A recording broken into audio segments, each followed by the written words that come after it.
네, 거꾸로교실 분리2 3학년 여러분 반갑습니다. 자, 오늘 수업은 이제 가속좌표계와 관성력에 대한 이야기들로 한번 이야기 나눠보도록 하겠습니다. 자, 일단 관성기준계, 관성좌표계라는 용어가 나오는데요. 자, 관성기준계라고 얘기하는 것은 운동을 관측하는 관측자가 위치한 기준계가 정지 상태이거나 등속 직선 운동하는 기준계, 이걸 가지고 관성 기준계라고 이야기를 합니다. 즉 운동 제1법칙인 관성의 법칙이 제대로 성립이 되는 그런 공간을 이야기합니다. 자, 운동 제1법칙 관성의 법칙이라고 얘기하는 건 물체에 작용이 되는 R자임이 0일 때 그 물체의 가속도도 얼마가 된다? 0이 된다. 즉 가속도가 0이란 얘기는 정지한 물체는 계속 정지해 있고 운동하던 물체는 계속 등속 직선 운동한다라는 그런 법칙이죠. 그래서 어, 이런 뉴턴의 운동 제1법칙이 그대로 적용이 되는 관성의 법칙이 그대로 적용이 되는 공간을 관성 기준계다라고 이야기한다는 얘기입니다. 그럼 이와 반대되는 공간이 있는데 그걸 이제 비관성 기준계 또는 가속좌표계, 비관성 좌표계 이렇게 이야기를 합니다. 자, 그러면 이 비관성 기준계는 어떤 특징을 가지고 있는가? 자, 보세요. 운동을 관측하는 관측자가 위치한 기준계가 무슨 운동하는 기준계?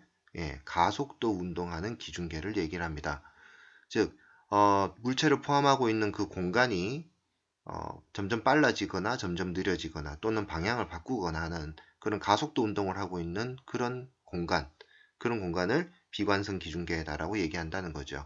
자, 이 비관성 기준계에서 물체의 운동을 설명을 하기 위해서는 반드시 관성력이라고 하는 힘을 도입해야지만 됩니다.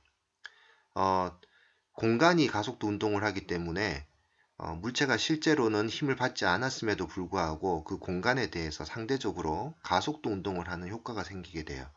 그럼 그 공간 내에 있는 관측자가 볼 때는 그 물체는 마치 힘을 받아서 가속도 운동하는 것처럼 느껴지게 됩니다. 그래서 그 물체가 그렇게 가속도 운동하고 있다라는 것을 설명해 주기 위해서는 그 공간 내에서는 어떤 힘을 설명을 해줘야 되는데 그 힘을 관성력이라고 부른다는 얘기입니다. 자, 그래서 관성력이 어떤 것인지를 좀 더 자세하게 알아볼 수 있도록 합시다. 자, 먼저 관성력이란, 자, 여기 빨간 밑줄을 꺼놨는데요. 비관성계 내에서 나타나는 이야기입니다. 자, 비관성계 내에서 물체의 관성에 의해 작용되는 것처럼 보이는 어떤 힘이다. 가상의 힘이다라는 얘기예요. 자, 지금 어떤 버스를 하나 그려놨는데 버스 속에 또 다른 버스가 하나 있다라고 가정합시다. 지금 이 작은 버스는 질량이 m인 버스다라고 보고요. 지금 이제 검정색 실선으로 나타나 있는 이 모습이 처음 상태고요. 이 버스가 앞쪽으로 빨라졌다라고 가정을 해봅시다. 그래서 앞쪽으로 가속도가 나타나는 운동을 했다라고 볼 때, 버스 밖에서 볼 때는, 이 버스 밖에서 볼 때는, 버스가 가속도 운동을 했죠. 근데 이 버스 안에 있는 작은 버스는 직접적으로 힘을 받지 못하기 때문에 관성에 의해 이 자리를 그대로 지키고 있어야 합니다. 하지만 버스 안에서 본다라고 가정해 봅시다. 여기에 이제 뭐 CCTV를 설치해서 이 버스를 바라보고 있다라고 가정을 해보자는 거죠. 그러면 이 CCTV는 큰 버스와 함께 같이 가속도 운동해서 앞으로 오겠죠. 그렇게 볼 때 이 CCTV 입장에서 보게 되면 버스 내부는 늘 정지되어 있는 상태였을 텐데 갑자기 이 작은 버스가 이 방향으로 가속도 운동하는 것이 보이게 될 겁니다.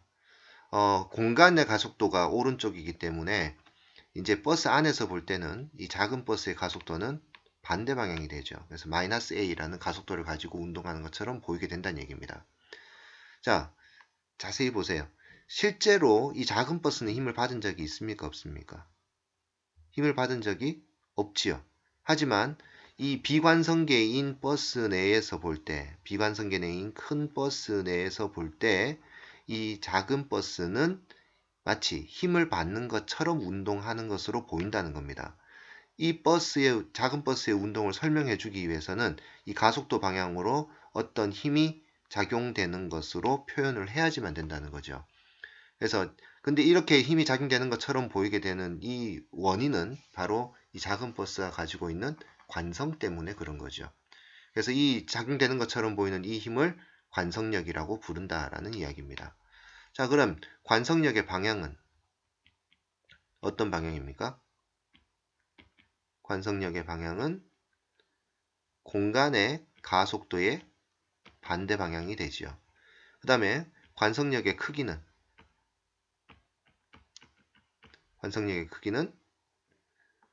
힘과 운동의 법칙을 힘과 가속도의 법칙을 그대로 따르게 됩니다. F는 ma죠. 그래서 질량 스몰 m인 물체가 가속도 a로 운동하는 것처럼 보이니까 관성력의 크기는 ma가 됩니다.